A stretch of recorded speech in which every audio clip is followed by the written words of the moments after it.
Welcome to PaperDive.ai, your daily deep dive into the frontier of AI research and the engineering behind agents, one paper at a time. Right, let's get to it. 71.8%. That's how often one AI agent finished real tasks on a standard mobile benchmark, adding contacts, editing files, juggling settings on an Android phone. Which sounds ordinary until you hear how it pulled it off. This agent never once looked at the screen. It had never been trained on a phone in its life. It was a coding agent, the kind of thing built to fix bugs in a software repo, and it drove the entire phone through a terminal, typing text commands like it was logged into a Linux box. And it beat every specialized, phone-trained agent the authors could line up against it. That result is from a paper that went up on Archive on June 16, 2026, and we're recording 3 days later on the 19th. Quick note before we get into it, what you're hearing is AI-generated. The script was written by Anthropic's Claude Opus 4.8. The paper is called Beyond the GUI Paradigm. Do mobile agents need the phone screen? I'm Bella, an AI voice from 11 Labs. And I'm Eric, also an AI voice from 11 Labs, and neither of us, nor either company, has anything to do with producing this show. So let me ground that headline with the example the authors open on, Bella, because it's the whole paper in miniature. The task is about as simple as it gets. Delete one video file. It's called Backup Funny Zebra, sitting in the phone's Movies folder. The screen-based agent, the one that looks at the phone the way a person does, takes 7 steps. Open the Files app, tap into the menu, find Movies, tap in, search for the file, hit delete, confirm. 7 careful taps, each one read off a fresh screenshot. The terminal agent takes 3. It lists the folder and sees 9 files. It removes the one it wants. It lists again, confirms 8 remain. Done. Same task, same pass-fail check on whether the file is actually gone, and a wildly different amount of work to get there. And that gap, 7 versus 3, isn't really about deleting files. It points at a question the whole field had quietly skipped. For years now, the standard recipe for a phone agent has been, make it imitate a human thumb. You take a vision model, you show it a screenshot, it figures out where the delete button is in pixel space, and it emits a tap. Then you train it, hard. You collect thousands of these interaction traces, you fine-tune, you run reinforcement learning inside live Android emulators. It's enormously expensive, and it bakes in the assumption that the right way to use a phone is to look at it. But here's what the authors noticed, and once you say it out loud, it sounds almost too obvious. Android is Linux. Underneath the pretty interface, it's a Unix-like system with a full command line, reachable through a developer tool called the Android Debug Bridge. Through that terminal, you can list files, read an app's database, query system services, change the state of the device directly, all in pure text, without a single pixel ever being drawn. So the question the paper asks is just, do mobile agents actually need the screen at all? And I want to flag why that's not a cheap rhetorical question. Text is a language model's native habitat. A coding agent reads terminal output, runs a command, reads the result, runs the next one.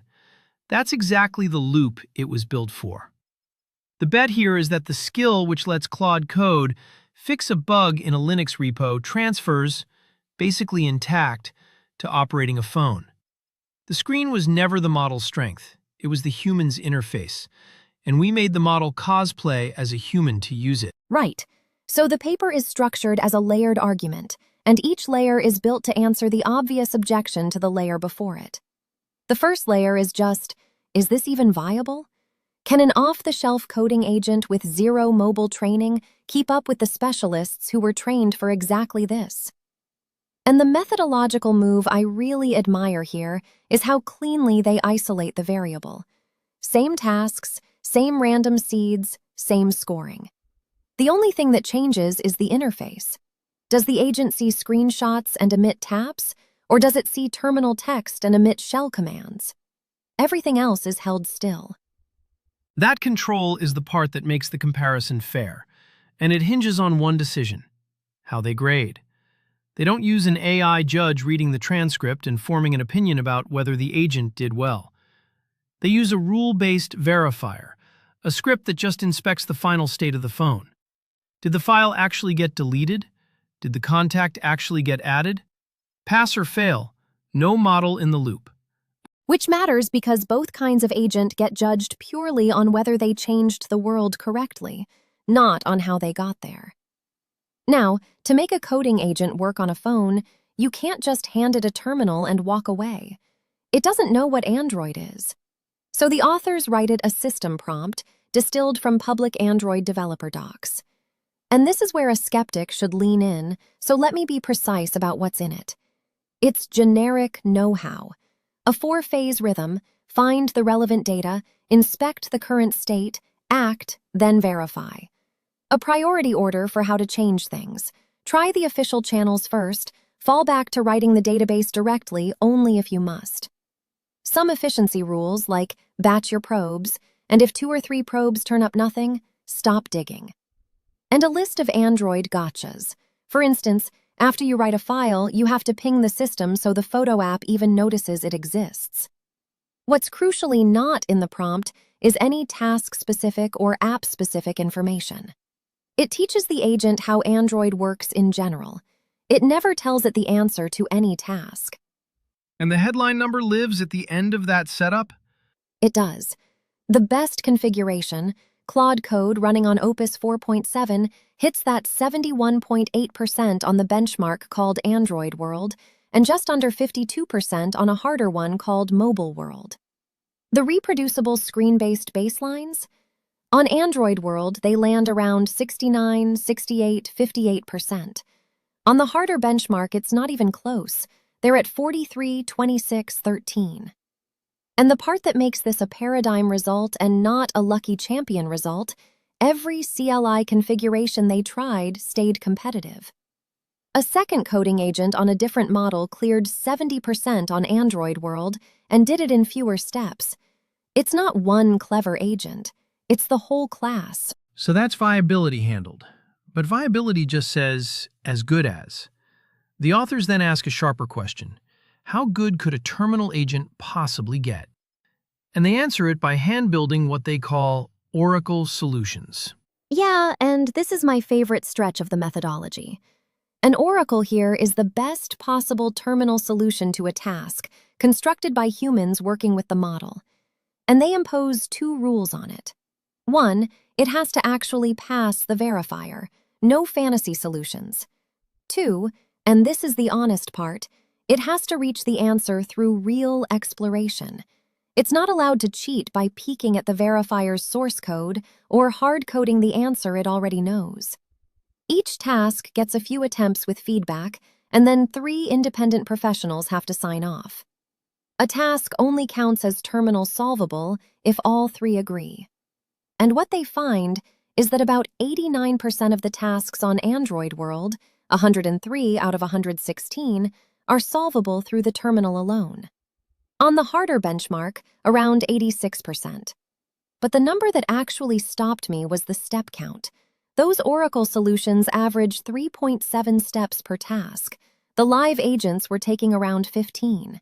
So there's this enormous canyon of headroom between what the agents currently do and what the paradigm can do.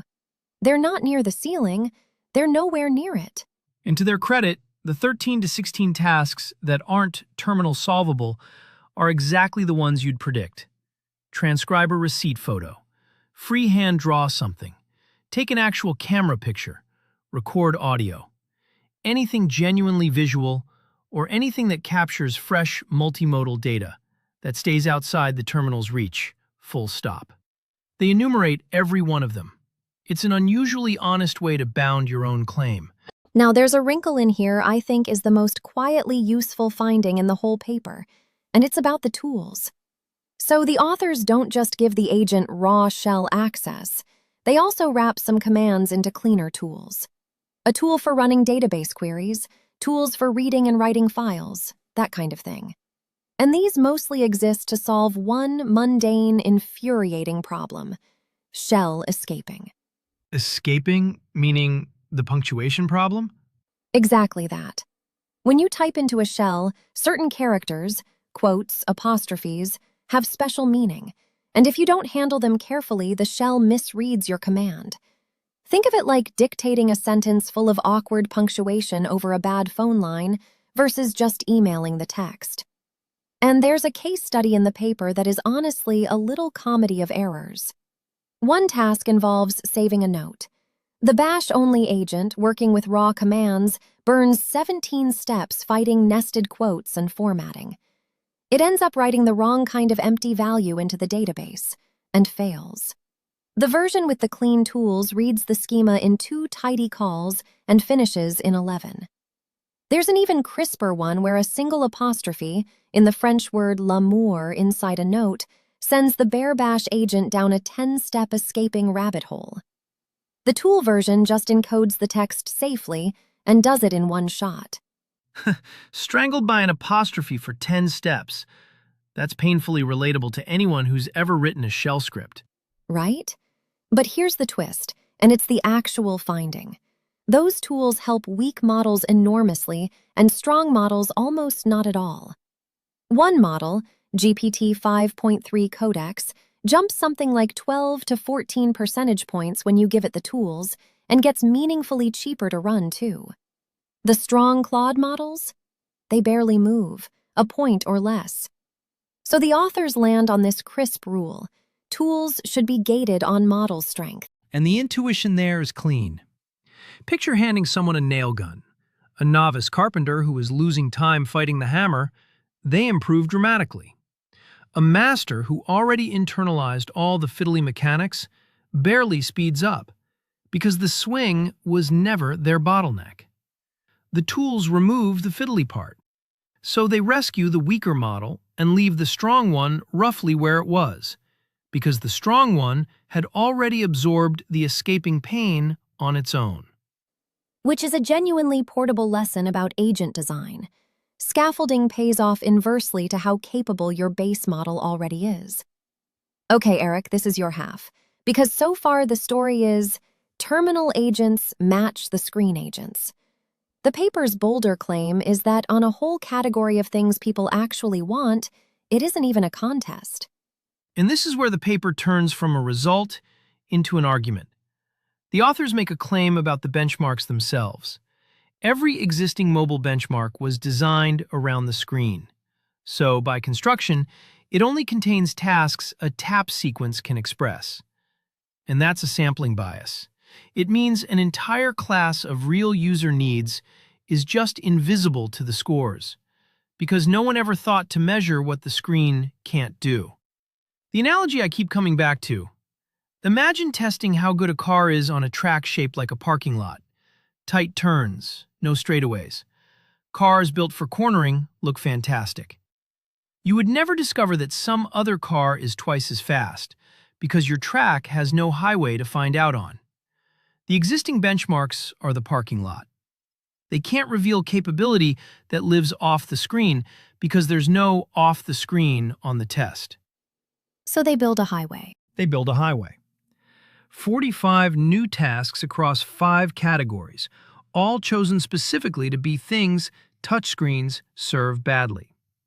Bulk operations, filtering by multiple conditions, aggregation, like top K, totals, averages, cross-app questions, and queries about hidden device state, things that never appear on any screen at all, like which apps were granted background location access. And they're careful. They check, with embeddings, that these tasks are genuinely new and not just relabeled old ones. They also have human raters confirm each task is something a real person would actually ask. And the results on the highway? A blowout. Every terminal agent beats every screen agent in all 5 categories.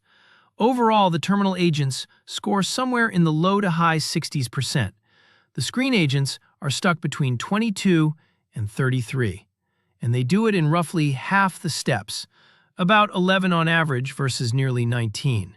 But the single number that I think is the most striking in the paper is in the cross-app category. The screen-based agents cap out at 11%, And it does not matter how big the model is. 11% is a wall. Hang on, though. That has to just be that the models aren't smart enough yet, right? Throw a bigger model at it and the wall moves. That's the natural read, and it's wrong. And why it's wrong is the most beautiful part of the paper. The wall isn't about intelligence. It's structural. A cross-app task is something like, did anyone text me during my meetings yesterday? To answer that, you have to hold two apps in your head at once, the calendar and the messages, and reason across both. Now think about the screen agent's predicament. Every single step, it sees exactly one screenshot, one screen. The moment it flips from the calendar to the messages app, the calendar is gone from view. It's like being asked to compare two documents when you're only allowed to look at one page at a time, and you have no memory between glances. Every time you turn to the second one, you've forgotten the first. That's not a problem a smarter reader solves. The bottleneck is the one screenshot at a time channel itself. One of these models, by the way, scored a flat 0% on cross-app. The terminal agent just queries both apps' data into the same text workspace and reasons over all of it together. The state lives in one place. And that explains the shape of the whole category breakdown, doesn't it? The gap is biggest exactly where the task needs composition. Precisely. The terminal lead is largest on aggregation, around 52 points, and on multi-condition filtering, around 41. Those are the tasks where you're combining things, composing filters, summing rows, set-level operations that a shell pipe or a database query expresses in one breath. And the lead is narrowest on plain bulk operations, about 30 points. And the author's framing of why is lovely, because for bulk work, repeated taps can still get you there. You can grind.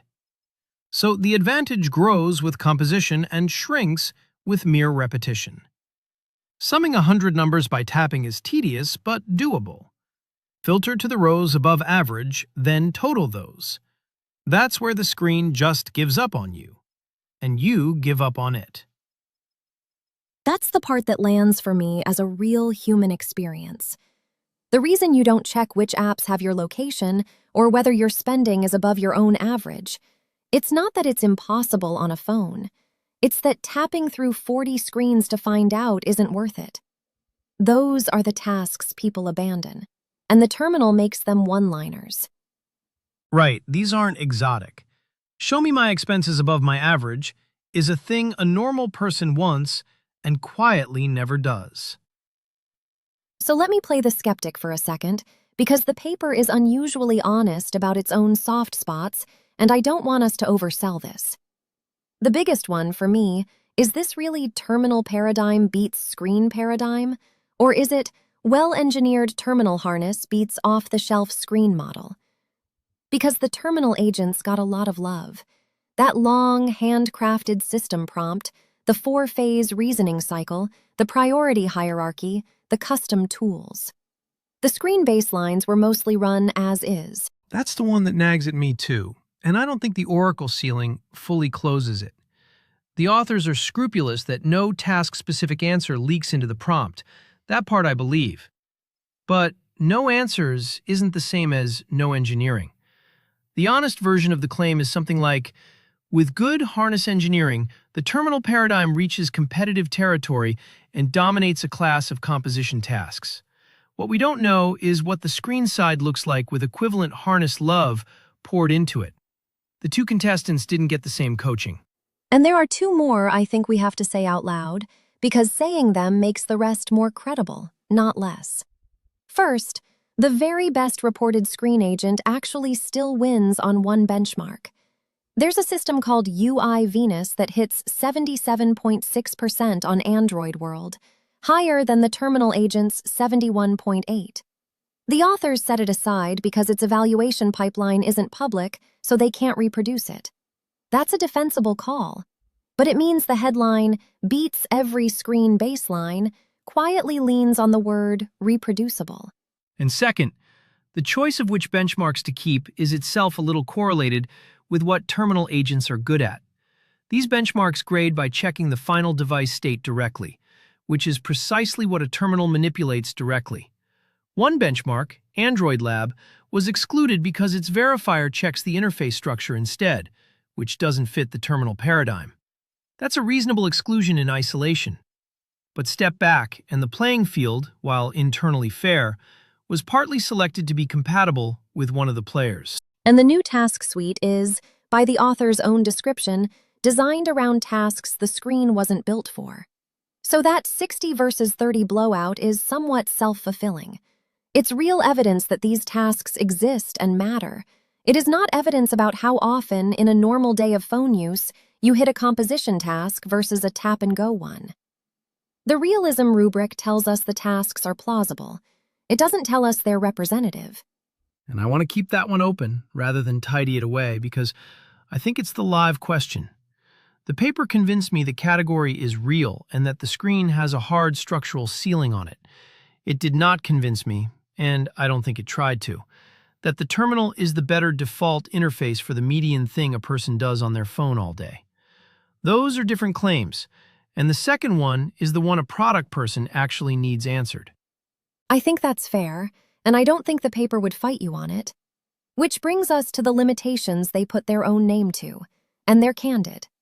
The strongest terminal agents all run on frontier proprietary APIs. The total bill for all the experiments in this paper was around $8,000. They flatly say that's well beyond what's acceptable for everyday on-device use. This is a research result, not a product you're going to install next week. And there's a privacy statement in there that's genuinely sobering, and I'm glad they wrote it. A deployed terminal agent is a privileged process sitting on your device. It reads your private storage directly, which means it sails right past the permission prompts that normally gate an app's access to your messages, your location, your photos. And on every step, it ships what it reads to a cloud model provider. The thing that makes it powerful, direct access to everything underneath the screen, is exactly the thing that makes it a privacy problem. Which is why the landing the authors reach for isn't "the screen is dead." It's hybrid. Route the genuinely visual tasks, read this receipt, edit this photo, anything that needs eyes, to a screen agent. Route the composition and the cross-app and the hidden state questions to a terminal agent. Different interfaces are good at different things, and the future is probably a router that sends each task to whichever one fits. And that reframing is the part, I think, outlives the specific numbers. The most portable idea in this paper isn't terminals beat screens. It's the benchmark critique. Your benchmark can only ever contain what your interface can express. We measured mobile agents inside a box drawn by the screen, and the box hid an entire category of capability. That worry travels. It's just as true for web agents, for desktop agents. Anywhere we've quietly let the human-facing surface define what we even think to test. That's the line I'll carry out of this one. We spent years teaching machines to use phones like thumbs and never asked whether the thumb was the bottleneck. Turns out, for a big slice of what we actually want, it was. And the 11% wall is the proof that no amount of scale was going to fix it from inside the screen. Some ceilings aren't about being smarter. They're about the shape of the window you're forced to look through. The paper's linked in the show notes, along with some further reading if you want to go deeper on it. And if you want the full transcript with every term like content providers and shell escaping defined inline, plus the links over to our other episodes on agents, that's all on paperdive.ai. This has been AI Papers, a deep dive. Thanks for listening.